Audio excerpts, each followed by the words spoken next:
जय श्री कृष्णा दोस्तों। कैसे हैं आप सब। दोस्तों 30 नवंबर को है उत्पन्ना एकादशी। तो चलिए जान लेते हैं कि इस एकादशी का शुभ मुहूर्त क्या है, महत्व, पूजा विधि के साथ कौन से ऐसे उपाय है जो आप इस दिन कर सकते हैं, साथ ही कौन से ऐसे शुभ मंत्र हैं जो इस दिन आपने जप करना चाहिए। साथ ही सुनेंगे उत्पन्ना एकादशी के व्रत की कथा। दोस्तों इस साल 2021 में 30 नवंबर को उत्पन्ना एकादशी का व्रत है, जो कि मंगलवार का दिन है। पौराणिक शास्त्रों के अनुसार सनातन धर्म में ये एकादशी का महत्व बहुत ज्यादा है। उत्पन्ना एकादशी हर साल मार्गशीर्ष मास के कृष्ण पक्ष की एकादशी यानी कि 11 तिथि को आती है। वैसे भी हिंदू धर्म में मार्गशीर्ष का जो महीना है वो बहुत ही पुण्यदायी माना गया है। इस माह में खास तौर पर भगवान श्री कृष्ण, भगवान शिव, दत्तात्रेय भगवान आदि का पूजन किया जाता है, जो कि बहुत ही फलदायी होता है। उत्पन्ना एकादशी का व्रत करने वालों को हजारों यज्ञों के बराबर पुण्य फल की प्राप्ति होती है, ऐसी मान्यता है। इस दिन सात्विक आहार लेने से और तामसिक भोजन से दूर रहने की सलाह दी जाती है। दोस्तों अगर एकादशी के व्रत के पूजन का बात करें तो एकादशी तिथि है वो मंगलवार के दिन यानी कि 30 नवंबर को दोपहर में 2 बजे से शुरू होकर बुधवार को यानी कि 1 दिसंबर 2021 को दोपहर में 12:55 तक रहने वाली है। और अगर आप व्रत करते हैं तो व्रत के पारण का जो समय है बुधवार को यानी कि 1 दिसंबर को सुबह में 7:40 से सुबह में 9 बजे तक रहेगा। यानी कि आपने सुबह 9 बजे तक व्रत का पारण जो है वो कर लेना चाहिए। कई कैलेंडर में एकादशी तिथि का जो समय है वो 30 नवंबर को सुबह में 4:13 से शुरू होकर 1 दिसंबर को 2:13 तक भी बताया जा रहा है। और वे एकादशी के व्रत का जो पारण का समय है वो 7:34 के बाद किया जाएगा, ऐसा भी वर्णित है।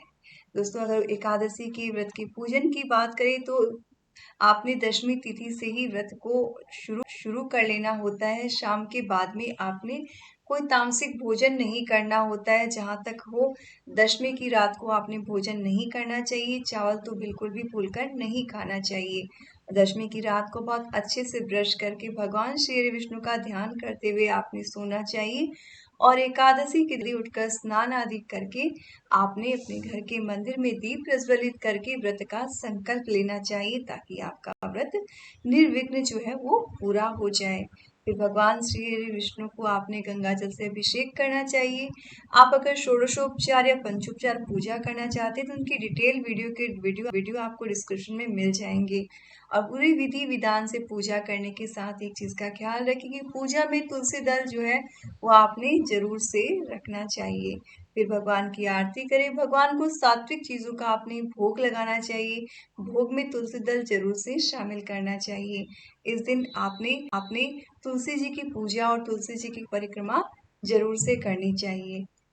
इसके साथ ही भगवान श्री विष्णु के मंत्रों का अधिक से अधिक जाप करना चाहिए और माँ लक्ष्मी का पूजन करना आपने बिल्कुल भी नहीं भूलना चाहिए। तो इस तरह से जो है वो आपने पूजा कर लेनी है। साथ ही दोस्तों इस दिन कुछ उपाय किए जाते हैं, जैसे वट वृक्ष के पेड़ को इस दिन जल देना चाहिए। भगवान शिव को इस दिन बिलपत्र अर्पित करने चाहिए। उड़द के आटे की गोलियां बनाकर मछलियों को खिलानी चाहिए। सरसों के तेल का गरीबों को दान करना चाहिए। और माँ लक्ष्मी के चरणों में 108 गुलाब अर्पित करना भी बहुत अधिक शुभ फलदायी माना जाता है। इसके साथ ही अधिक से अधिक दिव्यांग व्यक्तियों को आप भोजन कराएं। दोस्तों अगर पूजा अर्चना आप ना भी करें तो गरीबों को दान करना, किसी जरूरतमंद को खाना खिलाना, भूखे को खाना खिलाना, ये सब कर्म आप जरूर से करें। इससे आपको आपके व्रत का पूरा फल मिलेगा।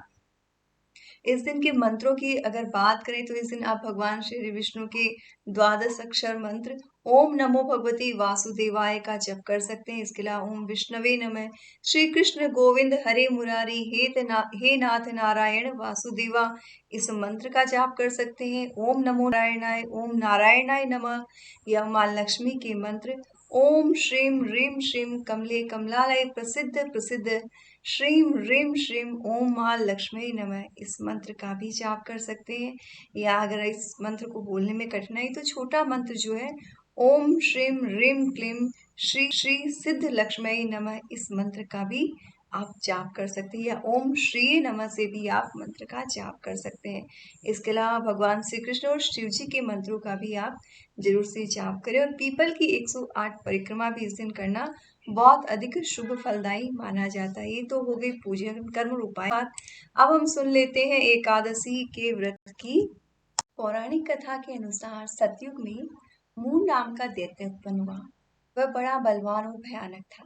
उस प्रचंड दैत्य ने इंद्र, आदित्य, वसु, वायु, अग्नि आदि सभी देवताओं को पराजित करके भगा दिया।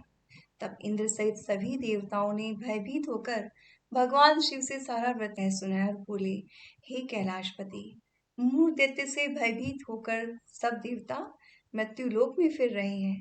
तब भगवान शिव ने कहा, हे देवताओं, तीनों लोकों के स्वामी, भक्तों की दुखों का नाश करने वाले भगवान विष्णु की शरण में जाओ, वे ही तुम्हारे दुखों को दूर कर सकते हैं। और शिव जी के ऐसे वचन सुनकर सभी देवता क्षीर सागर में पहुंचे।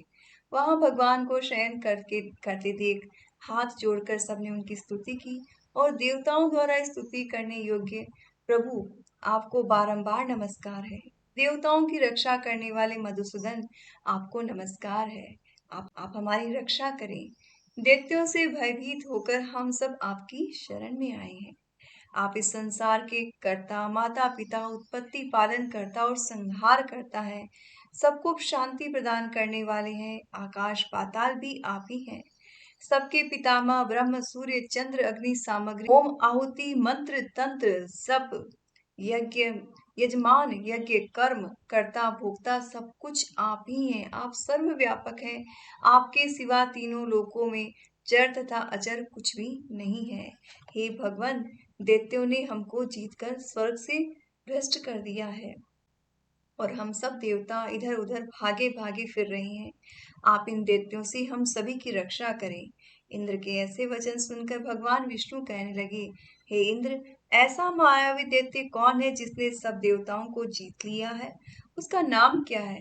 उसमें कितना बल है और किसके आश्रय में है? वह कहाँ रहता है? सब मुझे विस्तार पूर्वक बताओ।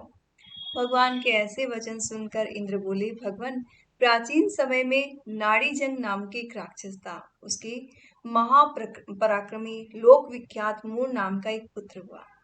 उसकी चंद्रावती नाम की एक नगरी है।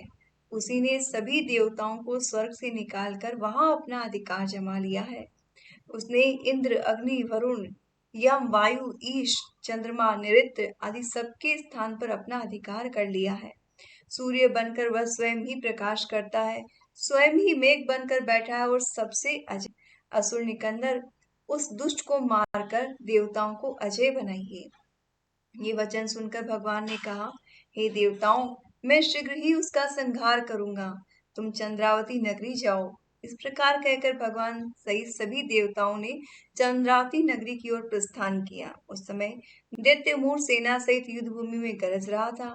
उसकी भयानक गर्जना सुनकर सभी देवता भय के मारे चारों दिशाओं में भागने लगे। जब स्वयं भगवान रणभूमि में आए तो दैत्य उन पर भी अस्त्र शस्त्र और आयुध लेकर दौड़े।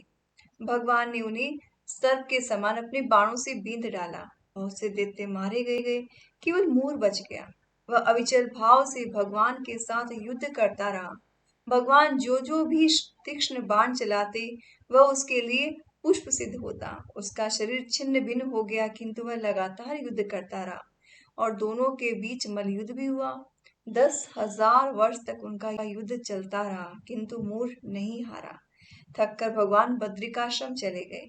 वहां हेमवती नाम की एक गुफा थी। वो उस गुफा में आराम करने के लिए प्रवेश कर गए। ये गुफा 12 योजन लंबी थी और उसका एक ही द्वार था। विष्णु भगवान वहां योग निद्रा की गोद में सो गए। पीछे पीछे मोर भी वहां आ गया।